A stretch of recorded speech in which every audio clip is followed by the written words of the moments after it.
Bismillahirrahmanirrahim. Assalamualaikum warahmatullahi wabarakatuh. Selamat pagi, salam sejahtera bagi kita semua.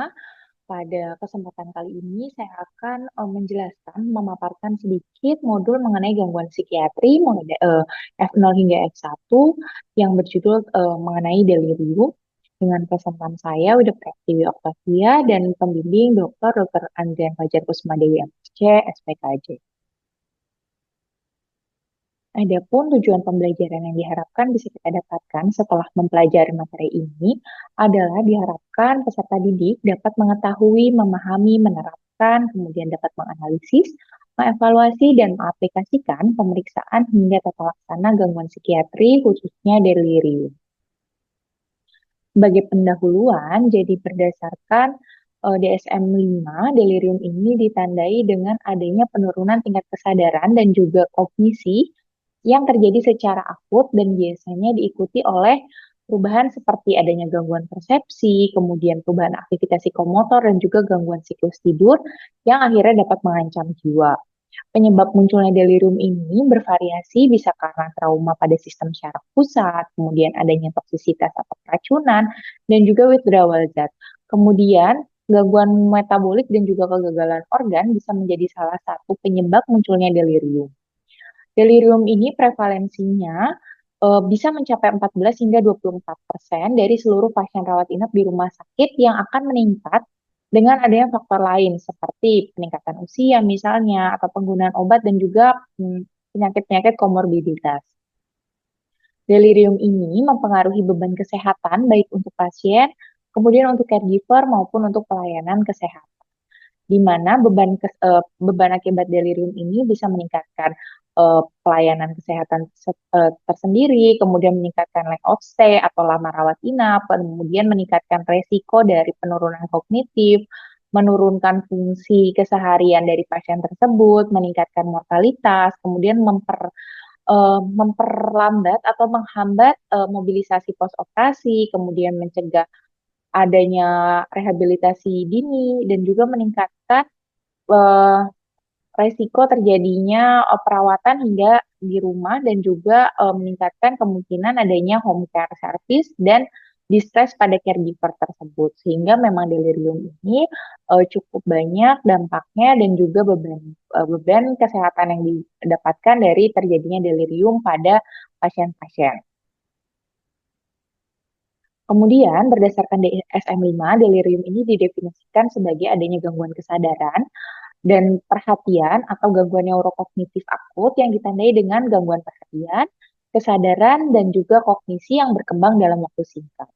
Sebagai kriteria dari DSM-5 untuk diagnostik delirium ini, seseorang didiagnosis mengalami delirium jika memenuhi kriteria yaitu yang A, adanya gangguan perhatian dan kesadaran berupa kesulitan fokus, kemudian kesulitan mempertahankan atau mengalihkan perhatian, kesadaran dari lingkungannya juga menurun. Untuk kriteria yang B-nya berupa perkembangan gangguan dalam waktu singkat, bisa berupa selama jam atau hari. Perubahan terjadi dalam periode singkat dan cenderung berfluktuasi, ini terjadi sepanjang hari. Kemudian untuk kriteria yang C adalah gangguan kognitif tambahan seperti adanya gangguan memori, kemudian terjadinya disorientasi, gangguan bahasa, gangguan persepsi seperti munculnya halusinasi, bahkan adanya ilusi atau gangguan visual spasial. Untuk kriteria D adalah tidak dapat dijelaskan oleh gangguan neurokognitif lain. Atau dalam kata lain, dia tidak disebabkan oleh kondisi seperti demensia atau koma. Dan kriteria diagnosis untuk E adalah bukti adanya penyebab medis, obat-obatan, atau zat lainnya. Jadi memang gangguan terkait dengan kondisi medis, zat, misalnya obat lalap, efek samping obat, atau kombinasi faktor penyebab. Nah, delirium ini terdapat beberapa tipe, bisa berupa delirium tipe hiperaktif, seperti munculnya ada gejala agitasi, kemudian gelisah dan halusinasi. Ada juga delirium hipoaktif, di mana pasien itu cenderung lebih lamban, kurang responsif, sering salah didiagnosis sebagai depresi, biasanya pada pasien-pasien yang mengalami delirium hipoaktif. Kemudian yang ketiga adalah delirium campuran, jadi kombinasi antara gejala hiperaktif dan hipoaktif. Memang penyebabnya ini multifaktor, bisa karena kondisi medis, obat-obatan, penyalahgunaan zat, dan juga gangguan metabolik. Ini adalah prevalensi dari delirium, karena delirium merupakan gangguan yang umum terjadi pada pasien yang lebih tua. Biasanya insiden dan tingkat prevalensinya tertinggi dilaporkan pada orang tua, di mana tingkat delirium ini bervariasi tergantung pada kondisi pasien. Dalam studi komunitas, 1% dari populasi lansia berusia 55 tahun atau lebih mengalami delirium. Jadi sekitar 13% terjadi pada kelompok usia 85 tahun ke atas. Studi di antara pasien gawat darurat lansia melaporkan tingkat prevalensinya mencapai 5 hingga 10%. Dan beberapa di antaranya telah melaporkan delirium hingga 60% dari subjek ini, yaitu pasien gawat darurat pada lansia. Kemudian ketika delirium masuk, pasien-pasien tersebut masuk bangsal, prevalensi deliriumnya menjadi meningkat di antara 15 hingga 20%. Kemudian pada delirium ini prevalensinya juga lebih tinggi pada pasien-pasien yang dilakukan perawatan di dalam rumah sakit, yaitu sekitar 23,6% dibandingkan dengan perawatan di luar rumah sakit. Dan perawatan di ICU biasanya prevalensinya lebih tinggi dibandingkan pelayanan medis umum, yaitu sebanyak 67,9%. Penyebab medis yang paling banyak menyebabkan terjadinya delirium yaitu adalah karena penyakit-penyakit yang paliatif sebanyak 55,9%, untuk endokrin sebanyak 8%, dan reumatologi 4,4%. Adapun penyebab operatif yang paling banyak menyebabkan terjadinya delirium adalah biasanya operasi-operasi kardiosurgery, di mana penyakit neurosurgical ini lebih rendah, 46,4%, dan obstetrik hanya 2%. Ini merupakan insiden dan prevalensi delirium dari setting yang bervariasi, ada dari pasien-pasien rawat inap umum, kemudian operasi dan gangguan medis, kemudian pasien-pasien yang dioperasi, dan pasien-pasien yang melakukan atau menjalani perawatan kritis dan operasi kardiosurgery. Ini merupakan faktor predisposisi untuk faktor resiko terjadinya delirium, di mana untuk faktor predisposisinya biasanya terjadi lebih banyak pada usia lebih dari 65 tahun pada gender atau seks pria, di mana untuk status kognitifnya biasanya lebih beresiko pada pasien yang sudah mengalami demensia dan gangguan kognitif sebelumnya. Kemudian ada riwayat delirium sebelumnya juga meningkatkan resiko terjadinya delirium di masa mendatang. Untuk status fungsionalnya, ini biasanya terjadi ada imobilitas dan juga adanya riwayat jatuh dan aktivitas yang rendah dibanding dengan pasien-pasien yang cukup aktif dalam kesehariannya. Kemudian gangguan penglihatan atau gangguan pendengaran sebelumnya juga meningkatkan resiko terjadinya delirium apabila pasien tersebut mengalami suatu masalah kesehatan di kemudian hari. Selain itu juga ada beberapa penyakit yang menjadi faktor predisposisi munculnya gejala delirium. Itu misalnya ada penyakit-penyakit medis berat, kemudian gangguan ginjal yang kronis, penyakit stroke, kemudian penyakit-penyakit neurologis, abnormalitas metabolik, dan juga adanya infeksi dan patah tulang akibat trauma. Sedangkan faktor pencetus atau presipitasinya bisa karena zat-zat tertentu seperti obat-obatan hipnotik sedatif, kemudian antikolinergik, dan polifarmasi yang biasanya diberikan pada pasien-pasien yang lansia. Kemudian adanya penyakit neurologis primer seperti stroke, kemudian perdarahan intrakranial dan meningitis juga menjadi salah satu faktor pencetus munculnya terjadinya delirium.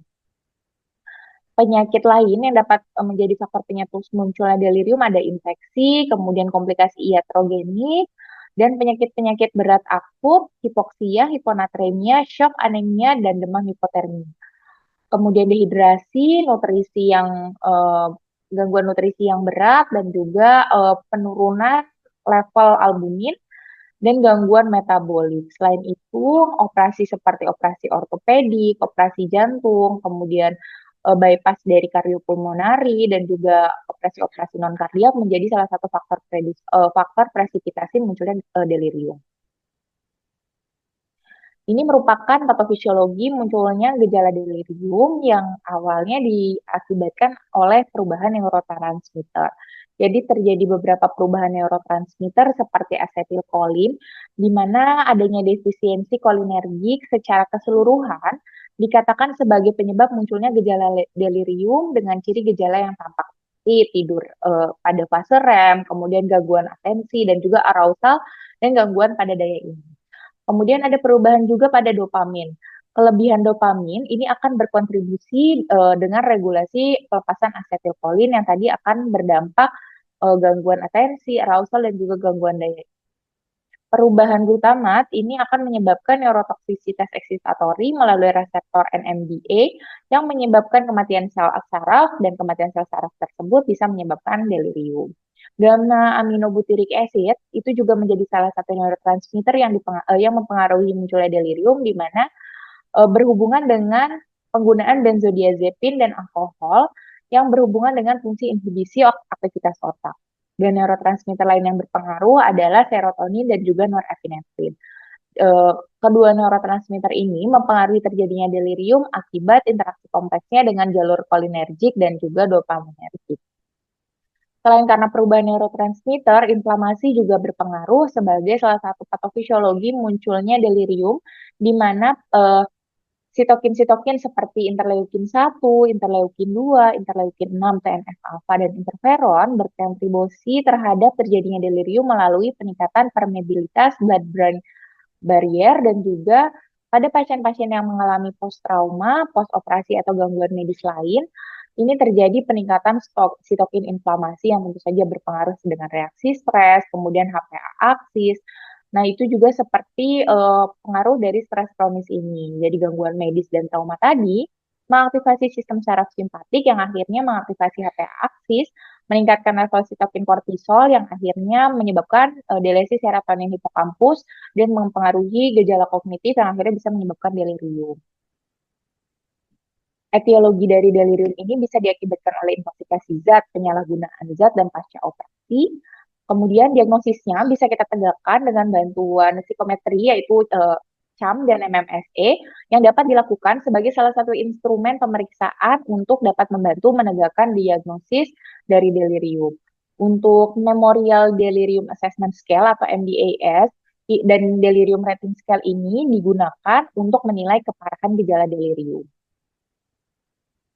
Pemeriksaan tambahan yang dapat diperlukan dalam pemeriksaan untuk delirium ini ada beberapa. Yang pertama adalah pemeriksaan kimia darah. Jadi memang ada beberapa pemeriksaan laboratorium dan pemeriksaan penunjang lain yang diperlukan dalam menentukan penyebab terjadinya delirium. Namun memang perlu pertimbangan bagaimana kemungkinan penyebabnya karena memang tidak semua harus diperiksa dan tidak semua membutuhkan pemeriksaan penunjang. Sehingga perlu dipilih mana saja pemeriksaan tambahan yang sesuai dengan kondisi pasien kita saat ini. Salah satu pemeriksaan yang diperlukan seperti kimia darah bisa berupa elektrolit, glukosa, kemudian fungsi ginjal, fungsi liver, serta pemeriksaan darah rutin. Ini diperlukan untuk menilai adakah kemungkinan terjadinya infeksi, kemudian gangguan metabolisme, dan juga mempertimbangkan riwayat penyakit dan pemeriksaan fisiknya. Pemeriksaan fungsi tiroid juga bisa dibutuhkan selain elektrolit berupa magnesium, dan juga bisa dipertimbangkan pemeriksaan serologis penyakit infeksi seperti sifilis dan HIV yang terkadang juga diperlukan. Kemudian pemeriksaan urinalisis yang kedua ini juga bisa disarankan tergantung kondisi pasien di mana hasil pemeriksaan urinalisis dapat menilai kemungkinan adanya infeksi yang dilanjutkan dengan pemeriksaan kultur dan juga sensitivitas antibiotik yang sesuai. Kemudian urinalisis juga bisa menilai level obat dan toksikologi yang diperlukan pada pemeriksaan pada pasien. Dan pemeriksaan selanjutnya adalah cairan cerebrospinal yang penting untuk menilai pasien delirium yang mengalami kondisi demam dan kejang salah satunya untuk menghilangkan kemungkinan penyebab meningitis ataupun ensefalitis. Selain pemeriksaan darah, urinalisis, juga mungkin diperlukan pemeriksaan EEG atau elektroencephalogram di mana pemeriksaan EEG dan ini kemungkinan berfungsi untuk mendiagnosis banding delirium akibat gangguan psikiatri dan juga mengidentifikasi diagnosis lain seperti ensefalopati hepatik, uremia, infeksi sistem saraf pusat, dan juga adanya kejang. Pemeriksaan neuroimaging juga mungkin diperlukan atau disarankan pada pasien dengan tanda-tanda gangguan neurologis vokal yang mengalami riwayat trauma kepala dan juga ada riwayat demam secara akut. Nah, ini bagaimana pencegahan dari Yale Delirium Prevention Trial. Jadi penelitian ini menunjukkan efektivitas protokol intervensi dalam mencegah delirium dengan menargetkan 6 faktor resiko yang utama. Yang pertama adalah orientasi dan aktivitas terapeutik, di mana dia membantu pasien dengan gangguan kognitif agar tetap terhubung dengan lingkungan mereka, misalnya dengan terus memberikan informasi waktu, tempat, dan situasi saat pasien itu dalam kondisi misalnya disorientasi. Kemudian dilakukan mobilisasi dini, jadi mencegah imobilisasi yang dapat meningkatkan resiko delirium, misalnya mendorong pasien untuk miring kiri, miring kanan, duduk, bangun, dan bergerak lebih awal. Kemudian yang ketiga adalah pendekatan non-farmakologis yang berguna untuk mengurangi penggunaan obat psikoaktif yang dapat memperburuk gejala delirium. Kemudian pencegahan selanjutnya adalah pencegahan deprivasi tidur, yaitu memastikan pasien mendapatkan tidur yang cukup tanpa adanya gangguan, misalnya mengurangi kebisingan, mengurangi kunjungan-kunjungan di malam hari yang tidak perlu ketika pasien sedang tidur dan mengatur pencahayaan di ruangan tersebut. Kemudian selanjutnya adalah metode komunikasi dan alat bantu. Hal ini dapat membantu pasien yang mengalami gangguan penglihatan dan juga gangguan pendengaran untuk dapat menggunakan alat bantu yang sesuai. Intervensi yang selanjutnya adalah intervensi dini untuk dehidrasi, yaitu mencegah kekurangan cairan dalam tubuh yang merupakan salah satu penyebab umum delirium dengan memastikan pasien tetap menghidrasi tubuhnya dengan baik. Ini tata laksana non-farmakologis yang diperlukan pada pasien delirium, bisa dilakukan modifikasi lingkungan untuk memaksimalkan keamanan dan juga kenyamanan pasien. Kemudian bisa juga dilakukan inisiasi aktivitas fisik sedini mungkin, yang tadi mobilisasi sejak dini, dan juga dukungan psikososial. Dukungan psikososial ini penting, seperti mempertahankan pasien tetap terpapar dengan orientasi yang betul. Kemudian SCT bisa menjadi salah satu pertimbangan jika pendekatan lain memang dirasa gagal dan disesuaikan dengan kondisi fisik pada pasien tersebut.